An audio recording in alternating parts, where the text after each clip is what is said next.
besoin internautes? Oui, alors en fait, je suis directeur d'une agence de presse et pas paparazzi. Cette agence de presse est spécialisée dans la télé-réalité, donc je m'occupe de nombreux candidats télé-réalité issus de Secret Story et d'autres émissions. Alors si je dis paparazzi, c'est parce que c'est comme ça que tu es présenté sur Internet par rapport à ce qui s'est passé avec Jean-Claude Elfassi. Est-ce que tu as encore des différends avec lui? On a travaillé, collaboré ensemble pendant plusieurs moments, et puis nos groupes se sont séparés. Voilà, mais bon, rien de particulier, pas de différents particuliers entre nous. C'est juste de la concurrence, on va dire. Parfois déloyale, parfois loyale. On va revenir sur l'actu dont on parle depuis ces derniers jours, en tout cas ces dernières heures. C'est la mort de François Xavier, on ne va plus passer à côté. Alors il y a des candidats qui se sont exprimés, certains disent qu'il y a un suivi psychologique offert par la production, il y en a qui disent qu'il n'y a pas de suivi psychologique. Comment ça se passe? Il y a deux camps qui s'affrontent, c'est vrai, mais bon, il y a un camp de ceux qui défendent la production qui, à mon avis, attendent encore des choses de la production. Je pense pour rien. Et il y a ceux qui disent la vérité, il n'y a vraiment pas de suivi psychologique à la suite des émissions de télé-réalité. Il y a un psychologue qui fait des entretiens pour rentrer dans l'émission. On se demande à quoi servent ces entretiens, puisque François Xavier avait déjà des problèmes psychologiques avant de rentrer dans la maison, des problèmes familiaux, etc. Et il est quand même rentré dans la maison des secrets. Léo avait d'ailleurs déclaré quand il est sorti de la maison que FX avait fait un malaise suite à des médicaments, des anxiolytiques ou des antidépresseurs, on ne sait pas exactement, qu'il avait mélangé avec de l'alcool et que les pompiers étaient intervenus. Comment une production peut laisser un candidat qui a des problèmes psychologiques prendre de l'alcool alors qu'il prend déjà des antidépresseurs? Qui a donné ces antidépresseurs? Est-ce qu'il les avait avant de rentrer dans la maison, ou est-ce que c'est le médecin de la production qui les a donnés? Puisqu'il y a d'autres candidats qui affirment que le médecin de la production avait donné des antidépresseurs aux candidats comme des bonbons pour qu'ils soient tranquilles et dociles dans la maison. Donc c'est un vrai problème. Pour toi, la production a une part de responsabilité dans ce qui s'est passé? Oui, elle a une part de responsabilité parce qu'elle a aggravé le mal-être de FX. FX, c'est vrai qu'il avait déjà des problèmes, enfin on peut pas le nier, mais quand on enferme quelqu'un dans une maison, qu'on lui fait croire qu'il est très populaire, je prends l'exemple de la semaine 7 où il était nominé face à Jonathan et à Romain, et on sait très bien que Romain avait demandé à sortir, et on a même des enregistrements qui le prouvent, que la production l'a fait sortir par la grande porte, c'est-à-dire par la porte des voix, des votes du public, et que ce vote était complètement truqué, puisque 15 jours après ou 3 semaines après, lors de la semi-finale, FX se retrouve face, je sais plus qui, je crois Bruno, quelques autres candidats se retrouvent avec 4% des voix. Donc on lui a fait croire que c'était une star, il sort avec 4% des voix, et puis derrière c'est une vraie descente aux enfers. Entarté, moqué, la risette de tous les magazines, et puis aucun suivi psychologique. Alors on pourra dire oui, alors il y a des gens dans des malls qui l'appellent, avec qui il est en très bon contact, mais ces gens-là ne sont pas des psychologues, ils ne peuvent pas traiter son mal-être.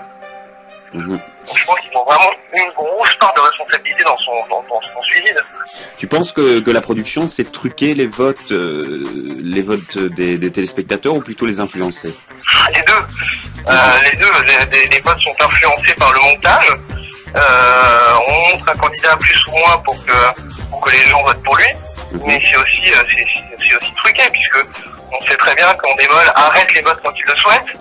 Et puis on parle aussi d'une machine à voter qui existerait, qui permettrait à la production de voter les votes de certains candidats. Donc pour moi c'est complètement truqué, oui. Tu bosses sur Secret Story 5, t'as des contacts avec des candidats qui sortent? Oui, j'ai déjà des contacts avec des candidats, mais c'est vrai que cette année la production a décidé d'être plus totalitaire que jamais, donc de faire des briefs aux candidats en disant surtout faut pas travailler avec un tel ou un tel, il faut travailler avec nous.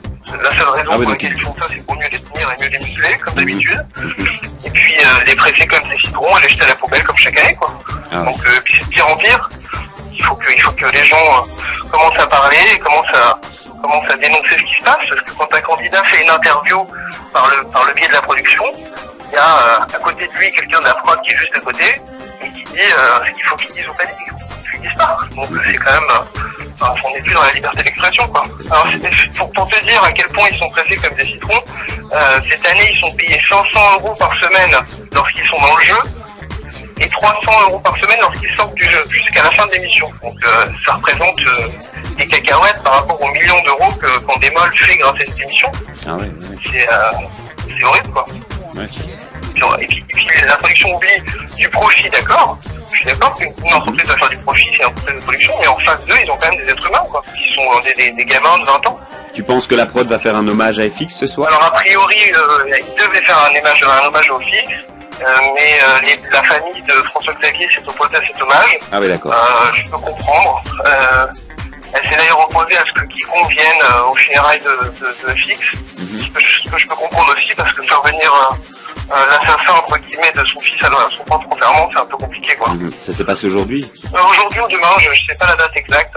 Ok, Voilà. ben, je pense qu'on a fait le tour. T'as quelque chose à rajouter? Non, c'est tout. C'est juste qu'il faut que il y ait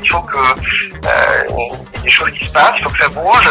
C'est pas la fin de la télé-réalité. La télé-réalité a encore de beaux jours devant elle, mais sauf qu'il faut qu'elle soit encadrée. Il faut qu'il y ait des organes qui encadrent le suivi psychologique des candidats après les émissions. Moi, ça fait des mois que j'envoie des mails à plusieurs dirigeants de la chaîne, enfin pas de la chaîne, mais de la boîte de prod, qui reste lettre morte parce que tout le monde s'en fout des candidats après, tout le monde s'en fout de savoir ce qu'ils deviennent, ce qu'ils font, ce qu'ils font pas.